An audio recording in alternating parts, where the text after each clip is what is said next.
بسم اللہ الرحمن الرحیم۔ ایک مرتبہ حضرت سیدنا امام اعظم ابو حنیفہ رحمۃ اللہ تعالی علیہ آپ نے اپنے بیٹے حماد سے فرمایا کہ اے میرے بیٹے، میرے پاس 5 وہ حدیثیں ہیں جو 5 لاکھ احادیث پاک کا نچوڑ ہیں۔ مجھے 5 لاکھ احادیث یاد تھیں، جب میں نے ان کا خلاصہ کیا تو 5000 حدیثیں رہ گئیں۔ ان 5000 حدیثوں کا میں نے خلاصہ کیا تو صرف یہ 5 حدیثیں رہ گئیں۔ تو اے میرے بیٹے، ان کو یاد رکھ لیں تو یہ ایسے ہی ہوگا جیسے تم نے 5 لاکھ حدیثیں یاد رکھی ہیں، اور ان کے اوپر عمل کر۔ بڑی توجہ کے ساتھ سماعت فرمائیے گا۔ فرمایا پہلی حدیث یہ ہے کہ انما الاعمال بالنیات، اعمال کے ثواب کا دار و مدار نیتوں کے اوپر ہوتا ہے۔ جیسی انسان کی نیت ہوتی ہے ویسی ہی مراد ہوتی ہیں۔ اچھی نیت ہو تو اچھا پھل لگتا ہے، بری نیت ہو تو برا پھل لگتا ہے۔ دوسری حدیث پاک فرمایا من حسن اسلام المرء ترکہ ما لا یعنیہ، کہ انسان کے اسلام کا حسن یہ ہوتا ہے کہ انسان فضول اور بیکار کام اور بیکار باتیں اور بیکار چیزیں جو ہے ان کو چھوڑ دے۔ فضول چیزوں کو، لا یعنی باتوں کو، لا یعنی چیزوں کو انسان چھوڑ دے۔ تیسری فرمائی کہ المسلم یحب لاخیہ ما یحب لنفسہ، کامل مسلمان وہ ہوتا ہے جو اپنے مسلمان بھائی کے لیے وہی چیز پسند کرے جو وہ اپنے لیے پسند کرتا ہے، اپنے مسلمان بھائی کے لیے وہی چیز پسند کرے جو وہ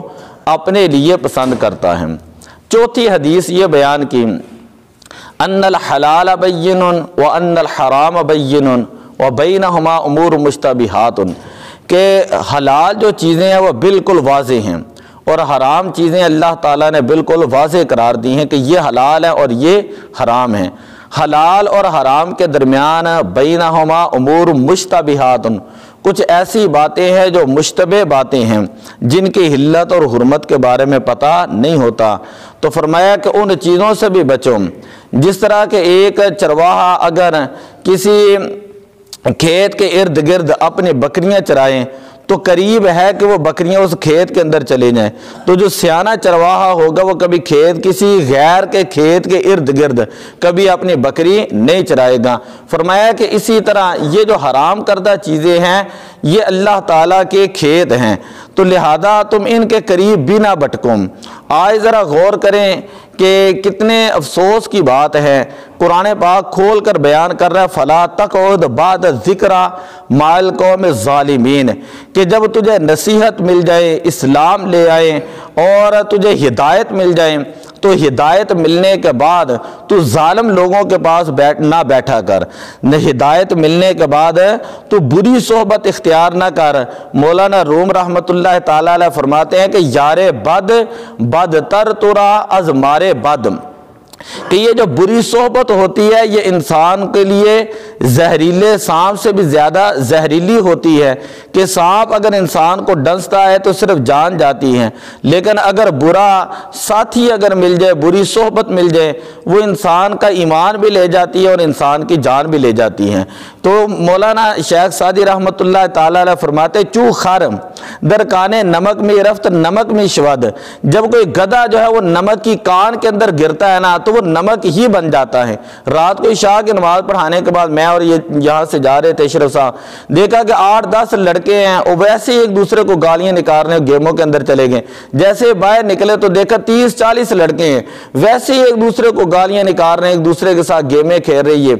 تو میں اس وقت ان سے بھی عرض کر رہا تھا اور میں ویسے بھی سوچ رہا تھا یہ ہمارے معاشرے کی کریم ہے، یہ نوجوان ہے ہمارے معاشرے کی ایک کریم ہے کہ ماں باپ نے اتنی مشکل کے ساتھ ان کو پالا، ان کو جوان کیا۔ اب ان کا حق تو یہ بنتا ہے کہ کسی نیک بندے کے پاس بیٹھیں یا کسی سیانے بندے کے پاس بیٹھیں یا ماں باپ کے پاس بیٹھیں یا گھر کے اندر بیٹھیں یا اللہ کے گھر کے اندر آئیں تاکہ ان کو کوئی سمجھ آئے یا ان کو کوئی نماز کا پتہ چلے۔ یہ تو کوئی بات نہیں ہے کہ ایک نے دوسرے کو ملنا ہے تو پہلے گالی نکالنی ہے تو اگلے نے بھی خوش ہو کر چلو کوئی بات نہیں میرا یار ہے، تو یار دیکھتے دیکھتے اس کی گالیاں بھی برداشت کر رہا ہے، اس کے گھر تک وہ جا رہا ہے تو وہ ہر چیز جو برداشت کر رہا ہے۔ تو اسی لیے علماء نے کہا کہ صحبت صالح ترا صالح کو ندم، کہ جو اچھے انسان کی صحبت ہوتی ہے نا وہ انسان کو اچھا کر دیتی ہے، وہ صحبت طالح ترا طالح کو ندم، اور برے انسان کی جو صحبت وہ انسان کو برا بنا دیتی ہے۔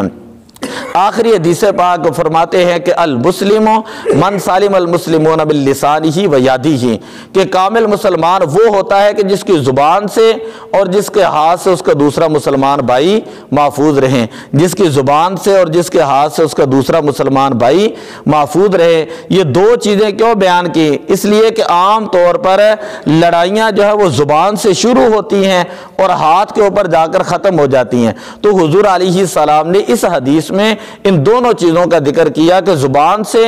اور ہاتھ سے طرف مسلمان بھائی جو ہے وہ محفوظ رہنا چاہیے۔ اور قیامت والے دن بدترین شخص وہ ہوگا کہ جو اللہ کی بارگاہ میں اس حال میں حاضر ہوگا کہ جس کو اس کے عزیز و اقارب دوست و احباب نے اس کی فحش کلامی کی وجہ سے، بد کلامی کی وجہ سے اور اس کے برے اخلاق کی وجہ سے چھوڑ دیا ہو۔ دعا اللہ تعالیٰ عمل کی توفیق عطا فرمائے۔ الصلاۃ والسلام علیک یا رسول اللہ وعلی آلک واصحابک یا حبیب اللہ۔